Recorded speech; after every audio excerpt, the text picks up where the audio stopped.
Hello, everyone, and welcome to week 3, where the focus is on mobilization and methods.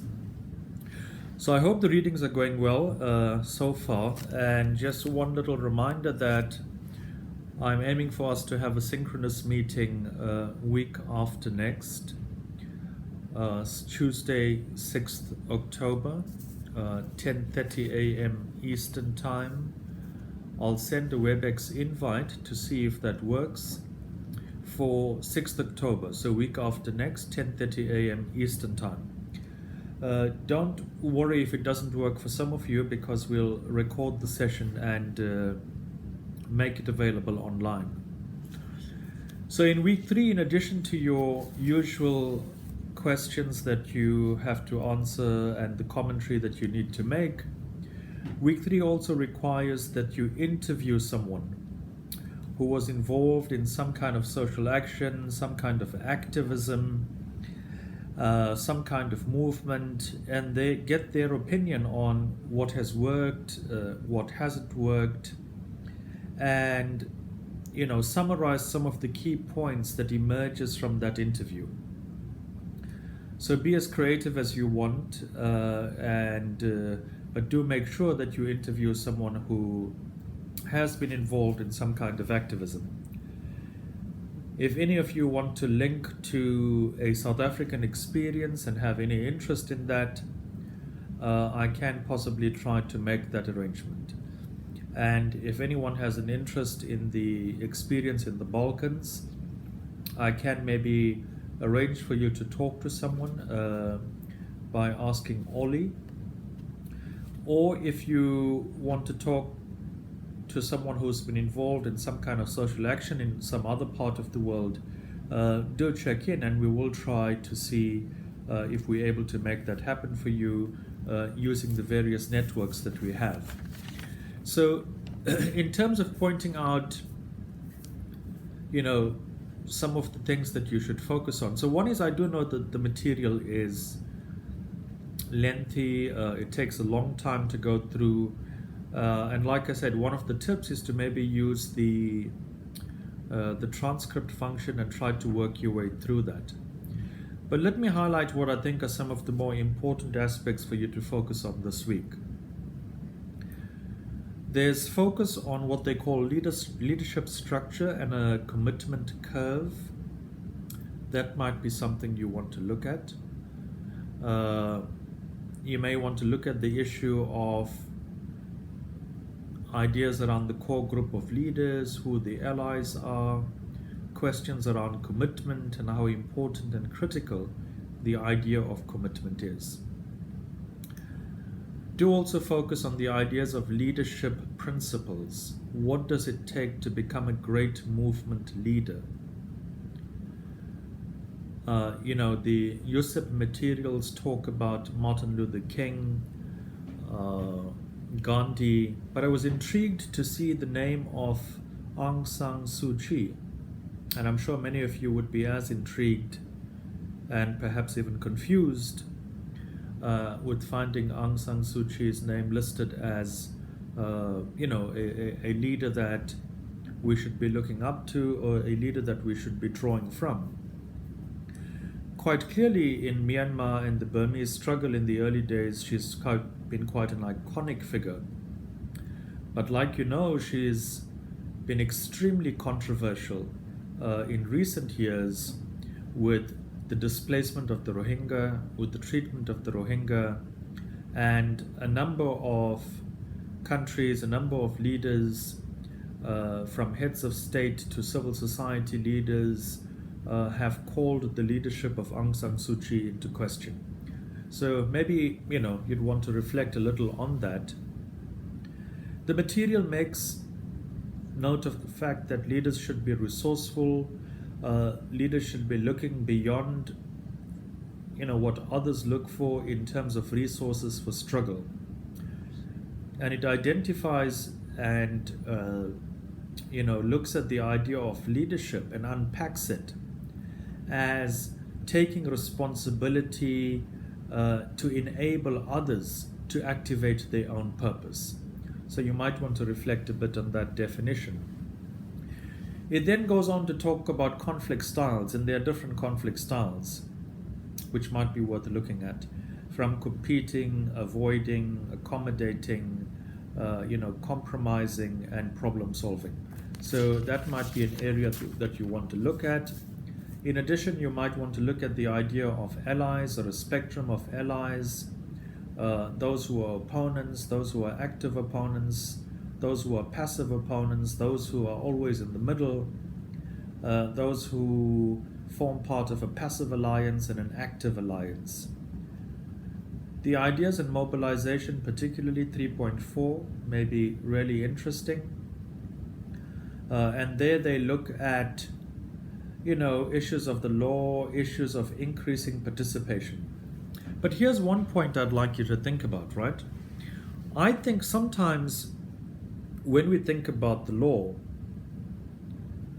and coming from a South African experience and the experience we've had here around struggle, I do think that sometimes we tend to fetishize the law, right? But I want you to maybe interrogate this idea that the law is often simply an indication of the balance of forces at any one point in history. So if you go back and think about slavery, at one point it was legal, so it was the law. So too was apartheid. So too was indentured labor, where laborers were brought from South Asia. And South Asians were taken to many parts of the world, from the islands in the Caribbean to Mauritius, to East Africa, to Southern Africa, as all part of empire and as all part of the indenture, the project of indenture, and that was legal. So the point I'm making here is the law in many ways is an indication of the balance of forces at any one point in society. How do we increase participation? You might want to look at the idea of cognitive liberation, where people realize that a particular point in history is a point in which they really need to get involved. The time is now. From the Arab Spring 2009 to 2010, how that spread with the actions of Mohammed Bouazizi on the streets of Tunis. It then spread and inspired young people in Egypt, getting rid of Hosni Mubarak, moving on to Libya and getting rid of Muammar Gaddafi. And it spread, starting with Ben Ali in Tunisia, on the streets of Tunis. So that might be something you want to look at, the idea of cognitive liberation, where people perceive a particular moment in history to be the moment in which they need to act. If you think to Southern Africa in the 80s, being a moment where people chose to make South Africa ungovernable.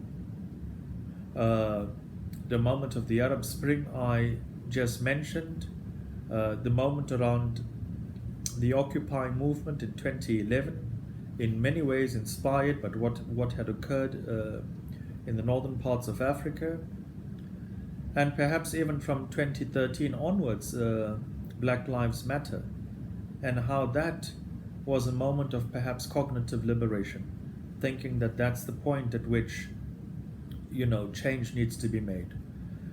Do look at the idea of coalition building, how movements start with perhaps 8 to 12 leaders at the core, having key allies and having general supporters. Reference is made to the United Democratic Front in South Africa in the 80s, where it brought together 400 odd organizations. The USEP material makes reference to the fact that people in the UDF worked independently of the ANC and did not support the armed struggle. I might contend that that's factually incorrect. Remember the UDF that they make reference to in the material is in the 1980s, and the United Democratic Front, this coalition of civil society organizations that come together, are in many ways a front for the ANC. because the African National Congress, the party of Mandela in the 80s, is a banned organization. It's a terrorist movement from 1960 and only unbanned in 1990. So the UDF in many ways is a front for the ANC.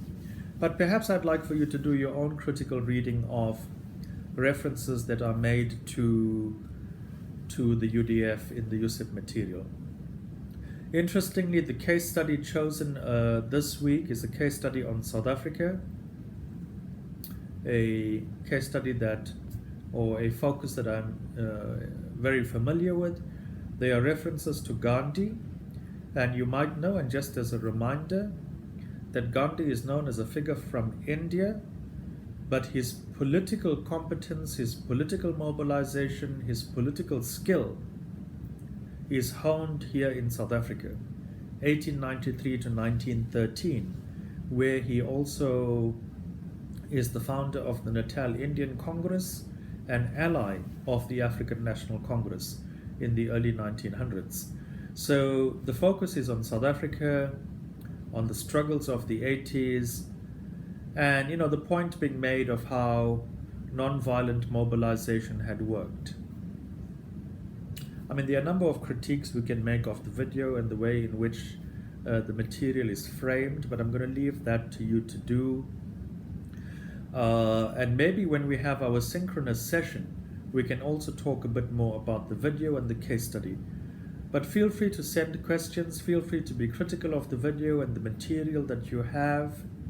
And I'm looking forward to you perhaps even reading Fanon and others on their ideas around mobilization, on their ideas around activism, violence, etc.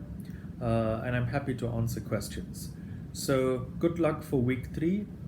And like I said, we're aiming for a synchronous session week after next, which is, we're aiming specifically for the 6th of October, 10:30 a.m. Eastern Time. Let me just make sure if that's the right date. 6th of October is what I said. Yeah, 6th of October, 10:30. If you missed the session, we're able to record it. So all the best for this week, and good luck.